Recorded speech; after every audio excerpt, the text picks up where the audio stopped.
Japón, una antigua cultura que abarca miles de años. La leyenda japonesa dice que las islas de Japón se formaron a partir de las lágrimas de una diosa. A medida que cada lágrima caía en el Pacífico, se formaba una isla en aquel sitio. En tiempos de paz, Japón era una tierra elegante, con jardines acuáticos, flores de color cereza y poesía.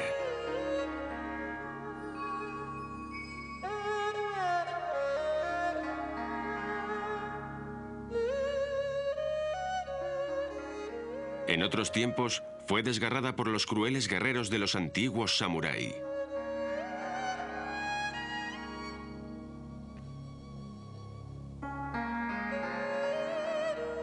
Estos hombres, que eran muy temidos, también eran reverenciados como la gente más poderosa de Japón. Su historia nos revela un relato extraordinario.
Civilizaciones antiguas.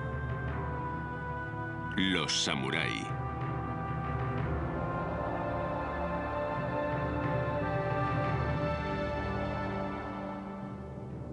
Aunque hay evidencias arqueológicas de una cultura neolítica en Japón, el primer periodo que conocemos en profundidad es el periodo Jomon. Este se extiende desde el año 10.000 a.C. hasta el año 300 a.C., cuando grupos de cazadores nómadas poblaban la tierra. En el siguiente periodo, el Yayoi, se desarrollaron nuevas herramientas y sistemas de control de aguas. Esto posibilitó el cultivo del arroz, lo cual cambiaría el aspecto de la tierra para siempre. Los grupos de cazadores se convirtieron en granjeros asentados en pequeñas comunidades. A su vez, surgieron distintos grupos políticos. Con el periodo Tumulus, en el año 300 después de Cristo, se produjo una ruptura con la cultura Yayoi. Las instituciones políticas y sociales se desarrollaron rápidamente. Aparecieron en la costa grandes montículos mortuorios de piedra o de arena. Se les llamó tumuli, a propósito del nombre del periodo, Tumulus. Fueron la sepultura de los gobernantes de varios reinos independientes. Tiempo después, un clan del área de la planicie de Yamato emergió con más poder. Ya en el siglo VI, el linaje de los Yamato Sol controlaba la jerarquía de los clanes y, consecuentemente, los emperadores descendían de dicho linaje. El budismo llegó a Japón desde Corea en el siglo VI, durante el periodo Asuka. El emperador Yomei y sus sucesores eran budistas. Las técnicas de escritura china que habían llegado 100 años antes permitieron un mayor acceso de la nobleza al budismo y a la filosofía china. Al final de este periodo, los japoneses empezaban a adoptar el modelo chino de un gobierno central. Durante el periodo Nara, desde el año 710 hasta el 794 después de Cristo, se reforzó el sistema de gobierno imperial centralizado llamado Richurio. Este sistema continuó en el periodo Heian, pero comenzó a desmoronarse en el siglo IX. Algunos señores crearon sus propios poderes militares, lo que llevó a una lucha encarnizada entre ellos y a la pérdida del poder imperial del emperador. En esta época, también hubo una ruptura de los lazos con China, con la creación por parte de los japoneses de su propio sistema de escritura. En el periodo Kamakura, entre el año 1185 y 1333, se estableció una estructura administrativa a cargo de un shogun o comandante en jefe. Algunos terratenientes empleaban por su cuenta a tropas privadas para defenderse, y así surgieron los guerreros samurái. La forma de gobierno de los shogun, mantenida por la clase social de los guerreros y a cierta distancia del poder imperial, duraría 676 años.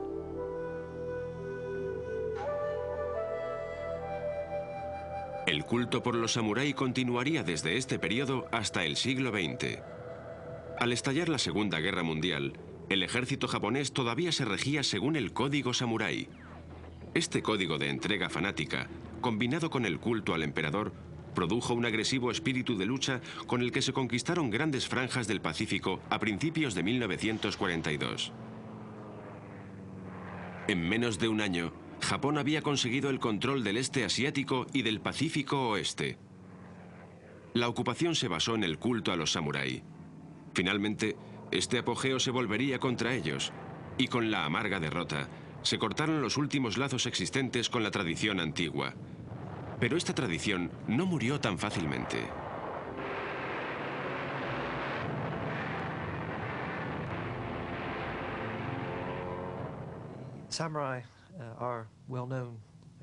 Los samurái son un aspecto de Japón bien conocido por todo el mundo. Kurosawa los hizo famosos con sus películas y posteriormente aparecieron en otras producciones de Hollywood. La palabra viene del verbo samurou, que significa servir. Así que los samuráis fueron en sus comienzos los policías, el ejército de la aristocracia japonesa. El papel de los samurái era, en un principio, el de proteger la propiedad de los ricos terratenientes. Poco a poco, se fueron convirtiendo en ejércitos privados que servían a los señores. Finalmente, una parte de estos soldados precipitó un periodo de luchas conocido como la Era de las Guerras Civiles.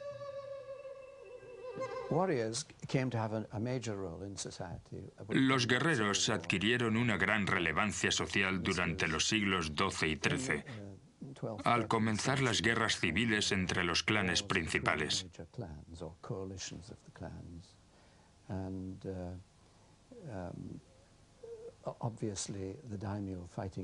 Obviamente, los guerreros tuvieron que ser recompensados.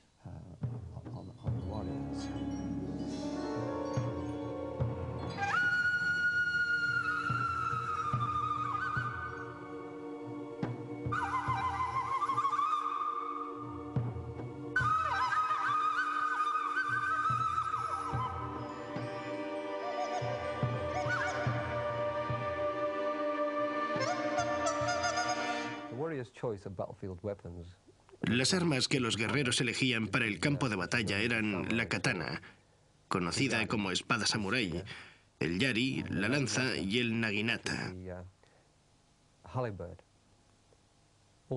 También se empleaban cuando el samurái iba a caballo. Son las que usábamos en el kudo.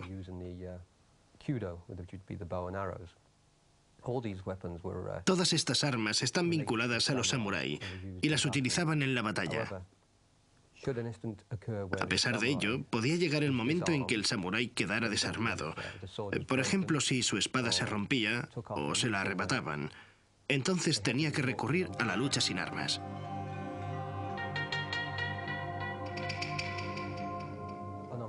Cuando el combate sin armas se imponía, se trataba de matar o morir, y por eso tenían que poder confiar en sus tácticas de combate sin armas,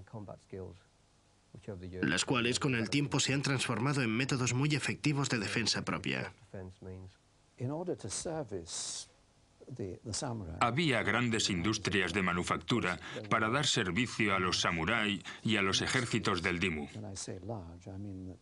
Cuando digo grandes, en realidad quiero decir que aunque eran pequeños talleres locales, cubrían un gran número de actividades. El samurái era frecuentemente un soldado a caballo, y por todo ello, para que estuviera listo para la guerra, se tenía que preparar también a su caballo. Así que en la mayoría de las ciudades había herreros y todo lo necesario para hacer artículos de piel para los caballos.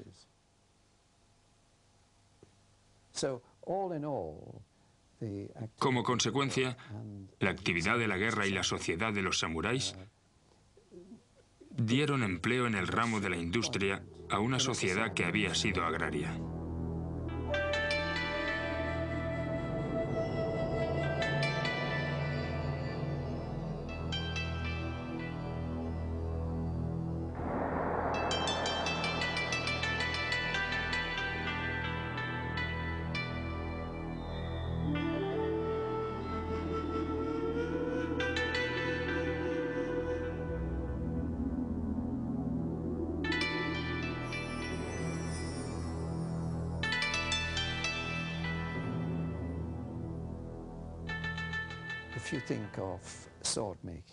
Si nos fijamos en la fabricación de la espada, tenemos una muy afilada perteneciente a lo que llamaríamos la época medieval,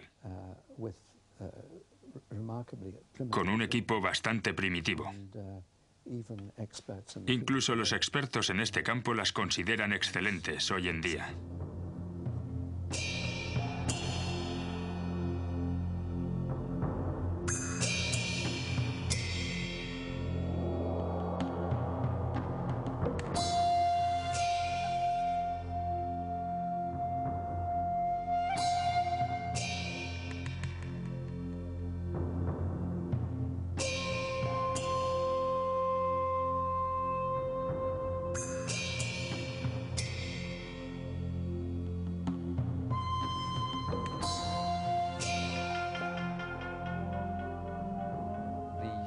La espada de los samuráis, la katana, era el alma del samurái. Si miran la espada del samurái, verán que tiene una ligera curvatura. Dicen que la kasaki, la punta de la espada, era el rostro, y que el alma del samurái se introducía en la espada. La espada estaba realizada de un modo muy especial, de manera que el producto tuviera un acabado ni frágil ni blando, sino una mezcla de los dos. Los investigadores dicen que la fabricación de alguna de estas espadas podría durar hasta 3 meses. La espada tenía un gran significado espiritual para el samurái. Creían que los herreros que hacían las espadas tenían poderes sobrenaturales. Era esencial que antes de hacer la hoja, rezaran a los dioses para protegerse de los espíritus del mal. El hierro se trabajaba al martillo y se doblaba unas 20 veces, creando una hoja que podía cortar la cabeza del contrario de una sola pasada. La indumentaria de batalla del samurái era tan complicada como el armamento. Llevaban banderas atadas con correas a sus espaldas que los identificaban como parte de un clan. A menudo costaba horas vestirse para la guerra. Algunos crearon métodos más rápidos de preparación, colgando los trajes del techo y haciéndolos descender sobre sus cuerpos. La armadura estaba hecha de pequeñas placas de acero superpuestas que se unían mediante cuerdas de colores brillantes para formar una piel decorativa y protectora.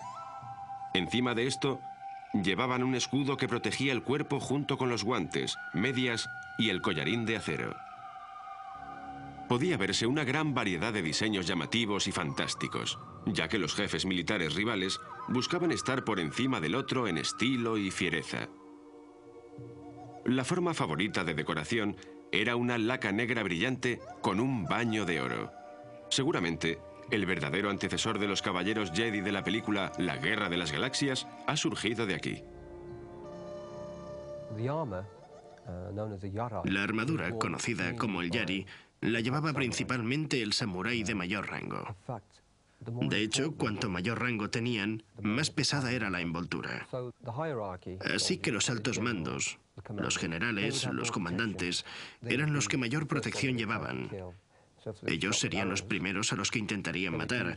Usaban sus yari y las mejores protecciones para sobrevivir a un ataque con flechas. Este es uno de los ejemplos de por qué nacieron las armaduras. Para dar, obviamente, una buena protección en los campos de batalla.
El kabuto o casco samurái era susceptible de varios diseños.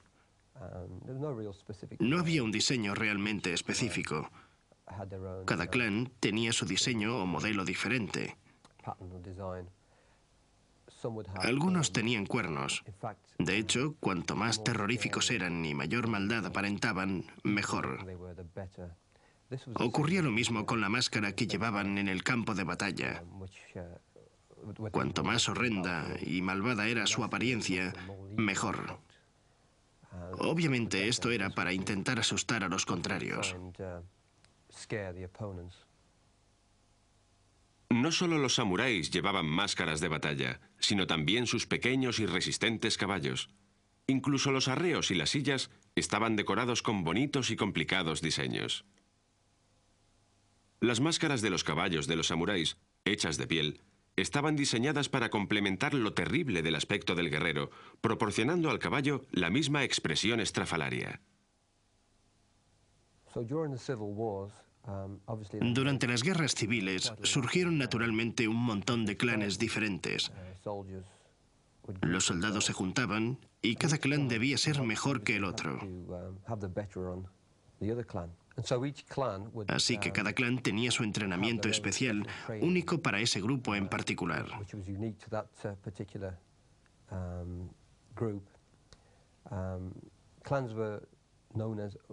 Estos clanes se conocían como Ru y eran como escuelas, de modo que cada clan tenía sus propios Ruha o técnicas particulares que practicaban manteniéndolas en secreto.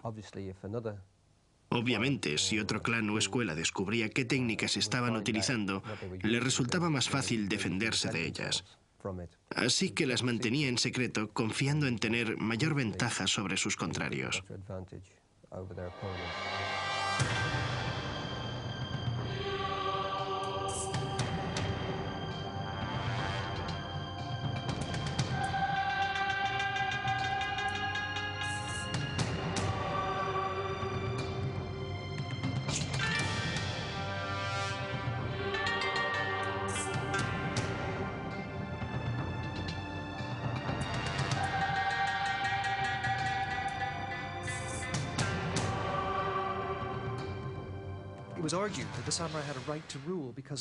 Se argumentaba que el samurái tenía derecho a gobernar por su virtud, y esto significaba que tenía autodisciplina y que no buscaba ningún provecho. Su finalidad era servir.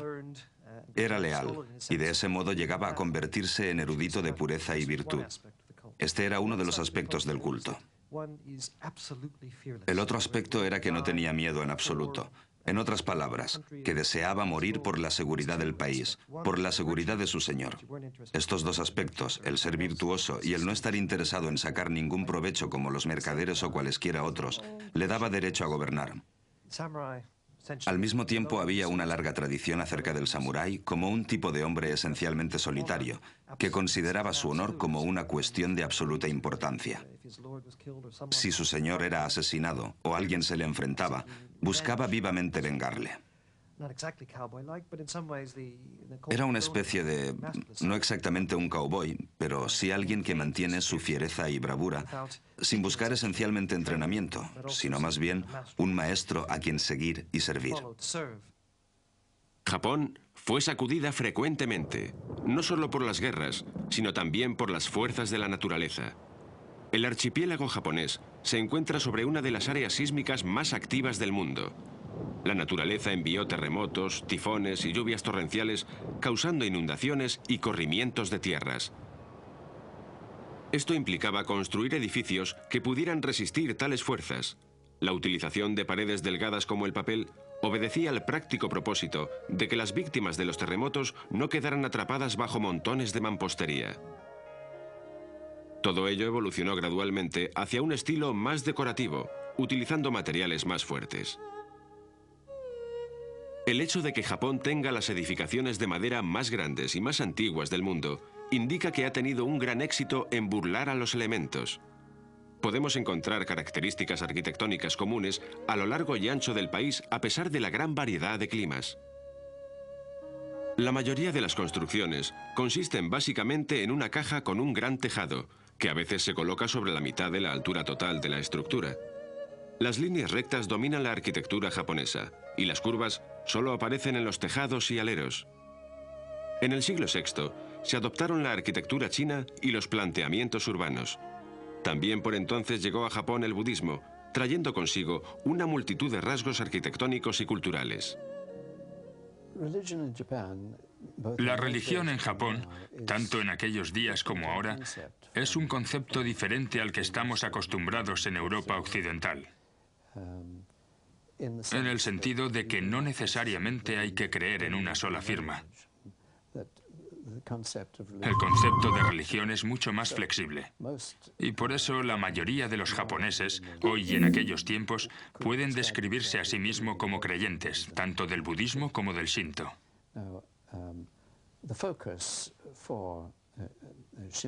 El centro de la religión shinto era el emperador Inkito.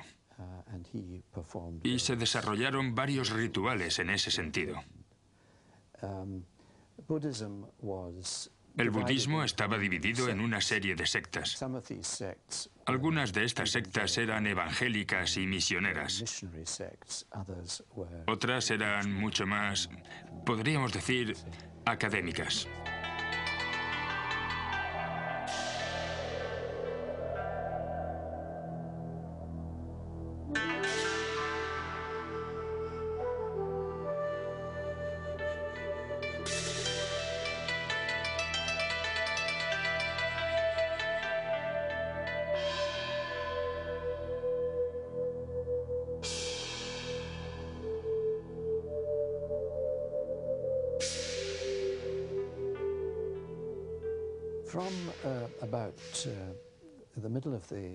Desde aproximadamente la mitad del siglo XVI, empezaron a llegar a Japón misioneros cristianos. Al principio eran jesuitas. Trajeron con ellos algunos conocimientos técnicos de la Europa del momento, especialmente el conocimiento de la pólvora, que era totalmente nueva para los japoneses de aquel tiempo. Puede comprenderse que en el contexto de la guerra civil que se estaba viviendo, saber hacer pólvora daba a todos los jefes militares una ventaja considerable. De este modo había lo que se puede llamar una moda misionera, una fascinación por los misioneros, por su mensaje, pero también por la tecnología que trajeron consigo. Pero pronto los japoneses se dieron cuenta de que los misioneros estaban divididos en españoles y portugueses. Y más tarde llegaron los alemanes y los ingleses. Esto es, católicos por un lado y protestantes por otro. Y el hecho es que estaban agriamente divididos.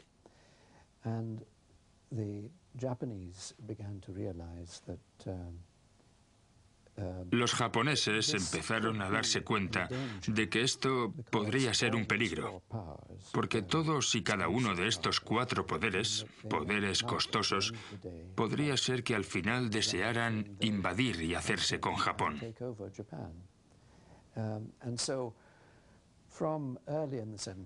Y así, desde principios del siglo XVII, empezaron a imponer restricciones a los misioneros y sus conversos.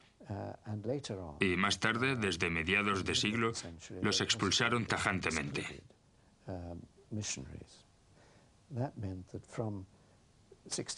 Esto significó que desde el año 1650 aproximadamente, Japón solo tuvo un contacto con el mundo exterior, es decir, el mundo europeo, y este fue a través de un pequeño enclave llamado Tsushima, una isla en la isla de Kyushu.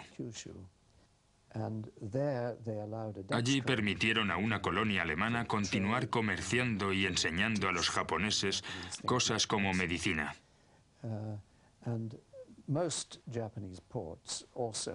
La mayoría de los puertos japoneses tenían también navíos que iban a China, pero tanto las operaciones en Tsushima como las de China eran estrictamente controladas.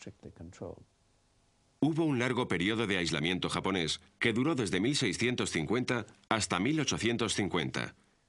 Esto permitió el desarrollo de algunas instituciones culturales típicas. La forma de ser de la sociedad japonesa se refleja en todo el mundo a través de exportaciones culturales como las artes marciales. Estas todavía promocionan un nexo vivo y directo con la sociedad militar ritualizada de los samuráis. Sus raíces todavía se encuentran en la disciplina precisa y en la gracia letal de la tradición más puramente japonesa. Durante la época feudal japonesa, plagada de incesantes guerras civiles, surgió una forma combativa de autodefensa diseñada por los guerreros para su propia protección. El nombre Jiu-Jitsu, traducido con poca exactitud, significa el arte de obtener la victoria mediante la rendición. Otros nombres, como el arte de la flexibilidad y docilidad, derivan de la palabra Ju. Se dice que el Jiu-Jitsu se fraguó en la necesidad y se temperó en el fragor de la batalla, y así llegó a conocerse como un legendario arte de guerra, una verdadera arte marcial para el campo de batalla, utilizada por los guerreros samurái.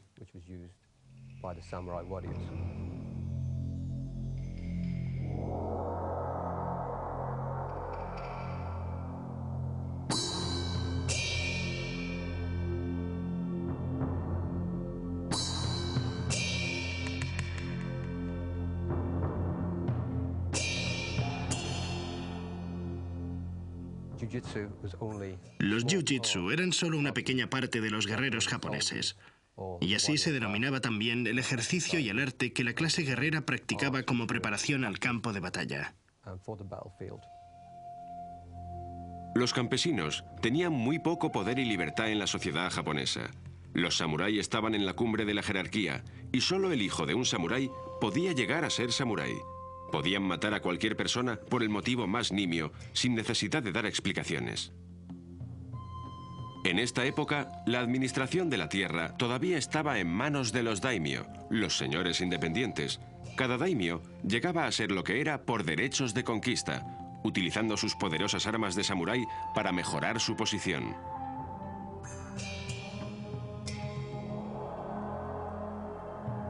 El perfil de la historia japonesa del siglo XVII era similar.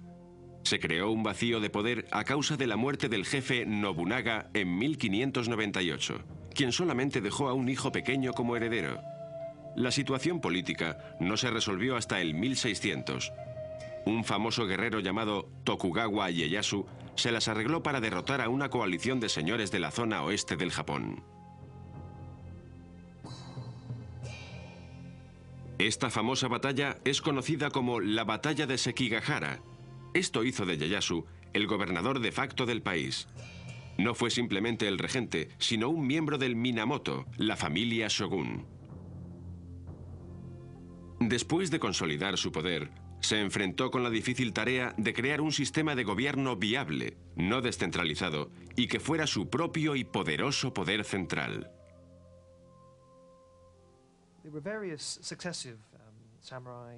Hubo sucesivos grupos samurái que controlaron el núcleo de gobierno desde aquella época.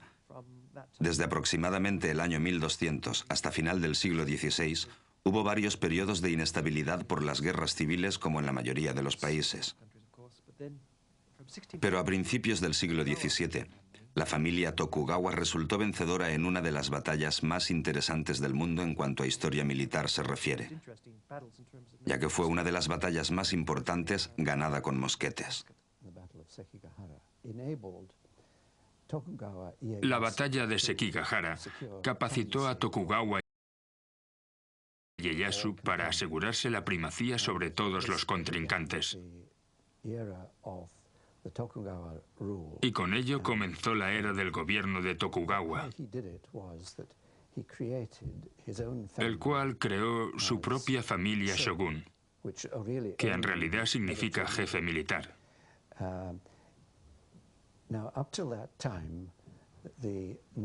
Hasta entonces, la cabeza del país había sido el emperador. Y para separarse él y su familia de este último, cambió la capital, que estaba en medio de Japón, el Japón de Kioto y también Osaka, y la trasladó a Edo, la actual Tokio. Extrañamente no intentó librarse del emperador, le aceptó como cabeza espiritual y siempre se dirigió a él con total respeto, incluso veneración. Por otra parte, siempre mantuvo espías de la burocracia shogun en Kioto.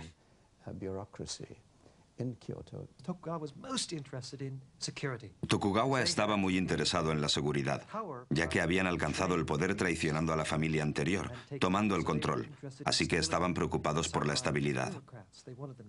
Quería que los samuráis, como burócratas que eran, fueran autodisciplinados y buenos en todo, y no tener ningún lobo solitario que le asaltara por la calle y le sacara la espada para derribarlo. Así que, si el país estaba en paz, lo importante era controlar a todos esos guerreros. Para amortiguar las energías de los guerreros, los jefes del gobierno japonés de aquel momento planearon invadir Corea, con la idea de exportar toda esa juventud enérgica, todos aquellos hombres que lo que realmente querían era masacrar.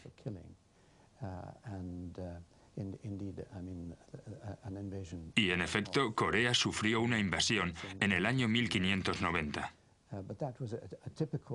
Pero aquello fue el típico ejemplo de la tendencia de los guerreros a que la situación se les vaya de las manos. El control de los daimyo por parte de Tokugawa Ieyasu fue tan satisfactorio que su familia proporcionó un largo linaje de shoguns que gobernaron Japón durante 2 siglos y medio. Con su éxito, la palabra shogun llegó a ser, una vez más, una palabra esencial del vocabulario japonés. Pero para controlar a los daimyo, los shoguns Tokugawa se vieron obligados a tomar medidas cada vez más drásticas.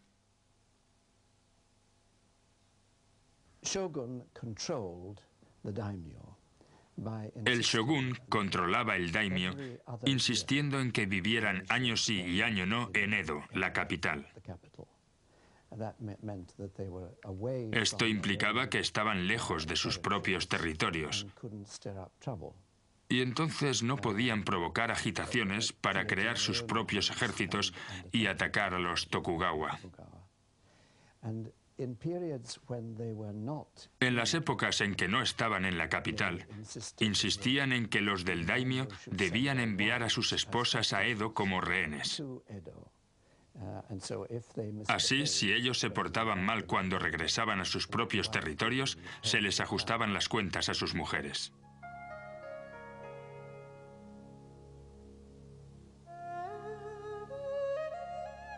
Los samurái, tradicionalmente, utilizaban a las mujeres para matrimonios políticos.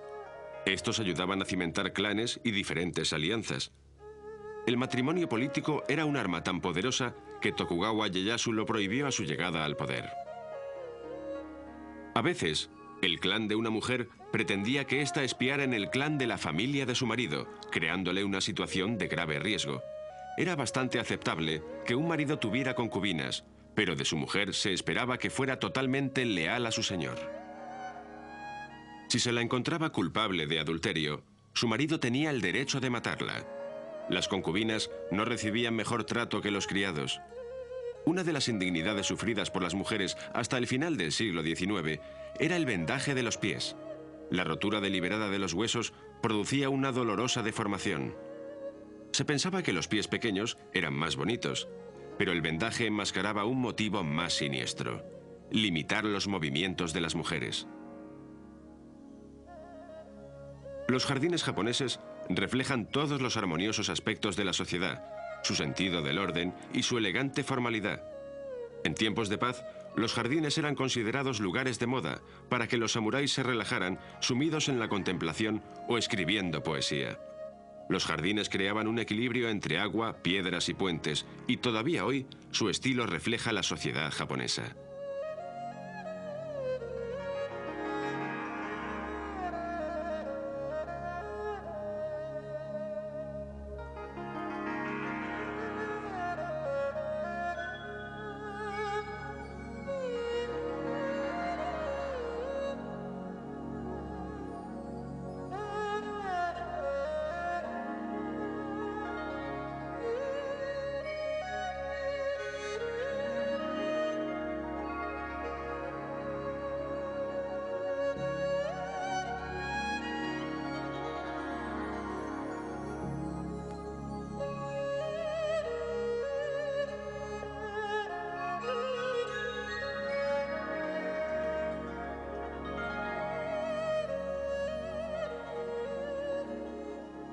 Tras la unificación del Japón, el papel social del samurái tuvo que cambiar. Ya no se le permitió más al daimyo manejar grandes ejércitos privados. Se había abandonado el sistema feudal y las prácticas de entrenamiento para la batalla carecían de sentido. Si los samuráis querían sobrevivir, necesitaban redefinir su función en la sociedad. Durante la restauración que tuvo lugar en Japón, desapareció el viejo sistema feudal de entrenamiento. De este modo, los soldados samurái tuvieron que entregar sus armas, como las katanas, las espadas y las lanzas. Todas ellas fueron confiscadas. Se trataba de acabar con la necesidad de llevar encima cualquier arma que pudieran tener a su alcance. A partir de este momento, los samuráis empezaron a tallar sus espadas en madera, unas espadas llamadas pokto, de modo que en lugar de herir al contrario con un corte, simplemente le golpeaban. Para fabricarlas utilizaban roble blanco, una madera muy dura que también podía causar un daño considerable al contrario.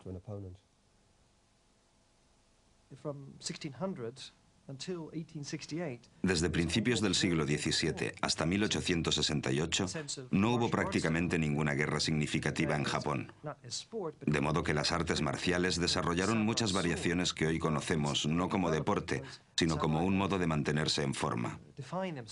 El culto de la espada del samurái ha evolucionado siendo ahora un símbolo de paz, desde que los samuráis se definieron con un intento de legitimación de su posición ante la sociedad que les había situado en la élite.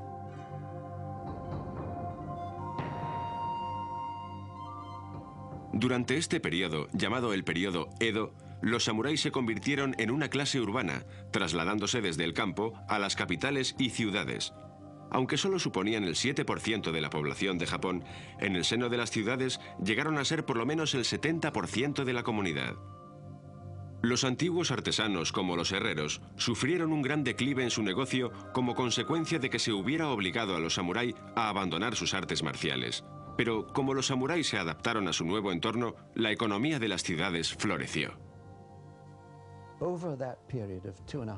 Durante ese periodo de 2 siglos y medio, la estructura de clases cambió.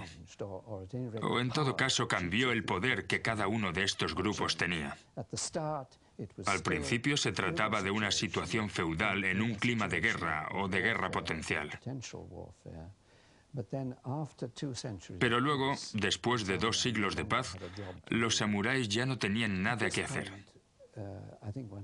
En este punto, creo que hay que decir que los samuráis se dividieron.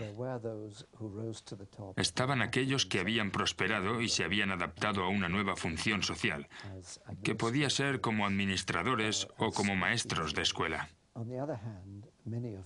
Y por otro lado, realmente muchos de ellos fueron incapaces de ajustarse a su nuevo papel y acabaron convirtiéndose en borrachos. Muchas de las imágenes que conservamos de los samuráis del siglo XVIII corresponden a vagos que simplemente iban rondando por las ciudades y que se les podía encontrar frecuentemente en el arroyo. Son imágenes del declinar del culto a los mejores días del guerrero.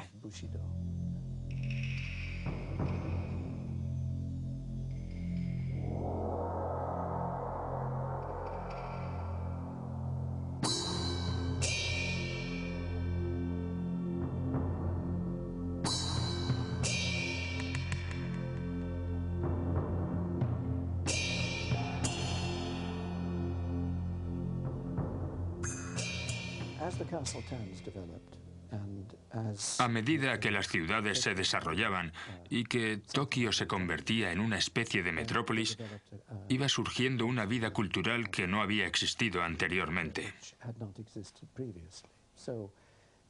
Así, había teatros, dramaturgos como Shikamatsu, que era el Shakespeare japonés, grupos de poetas, los cuales incluso hoy son reconocidos como bastante importantes.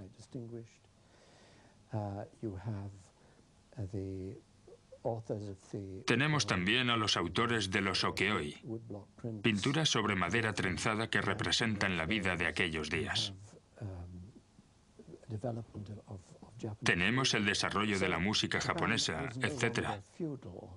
Así que Japón ya no era feudal al final del siglo XVIII. Actualmente Japón está creciendo y los japoneses de hoy en día todavía ven en aquel periodo una época creativa.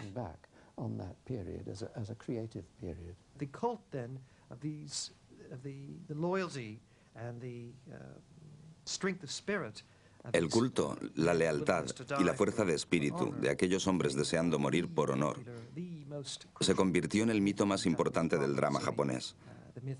De modo que el mito del samurái leal ha atravesado todo el periodo moderno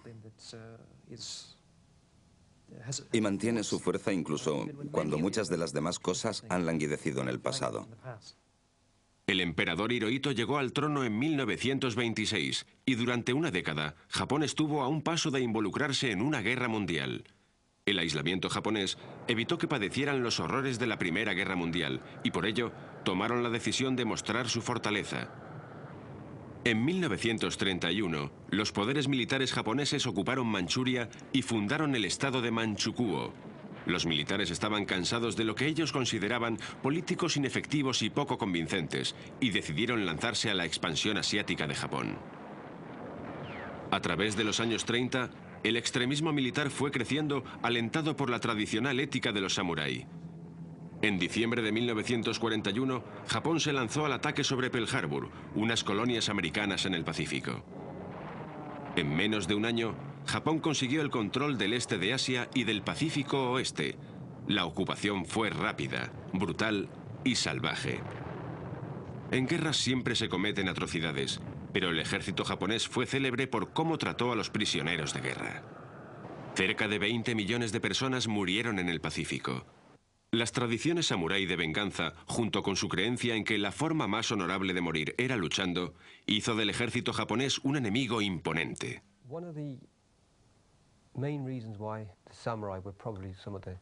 Una de las principales razones por las que los samurái fueron probablemente algunos de los guerreros más grandes de todos los tiempos fue gracias a sus creencias. Estaban listos para morir en la batalla. De hecho, morir en el campo de batalla era uno de los más grandes honores. Resultaba muy difícil creer que hubiera soldados que fueran al campo de batalla con ese convencimiento. El código del guerrero era tal que le capacitaba para hacerse cargo de todo lo necesario. Cosas como prepararse para la batalla y la propia batalla en sí misma. Se preparaban en todos los aspectos, especialmente en el aspecto técnico. La combinación de estas dos cosas, la destreza y el convencimiento interior, hizo de ellos guerreros muy fuertes.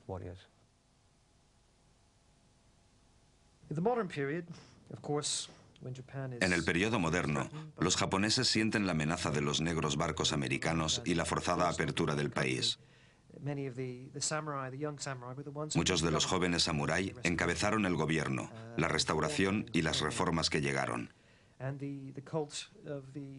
Y el culto por el ejército, tanto en la marina como en la armada, se basaba muchas veces en estas ideas tradicionales del guerrero como alguien absolutamente al servicio de la nación. Y con este creciente culto, a finales del siglo XIX, el centro de atención volvió a la figura del emperador y a la absoluta lealtad al emperador.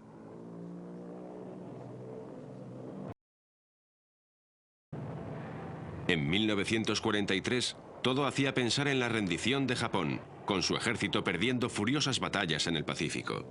Alemania se rindió en 1945, pero los jefes japoneses rehusaron testarudamente hacer lo propio. Aquel agosto se lanzó sobre Hiroshima y Nagasaki la última arma mortal, la bomba atómica. La Segunda Guerra Mundial terminaba una semana más tarde. La rendición incondicional de Japón fue radiodifundida por el emperador Hirohito. Era la primera vez que su país escuchaba su voz. Japón perdió la pretensión de divinidad de su emperador, su imperio y su ejército. El Japón de la posguerra tiene ahora una estructura diferente, pero los japoneses todavía deberán estudiar la historia reciente de este siglo. El final de la guerra contempló el declive final de los samurái, aunque las artes marciales tradicionales todavía se estudian en todo el mundo. También deja un gran legado de arte y arquitectura, altamente codiciado por los entendidos. Japón sufrió una dramática reconstrucción política y económica, pero ahora posee una de las economías más florecientes del mundo. Los horrorosos acontecimientos de este siglo han obligado a Japón a despojarse de los antiguos procedimientos feudales y a mirar hacia un futuro muy diferente.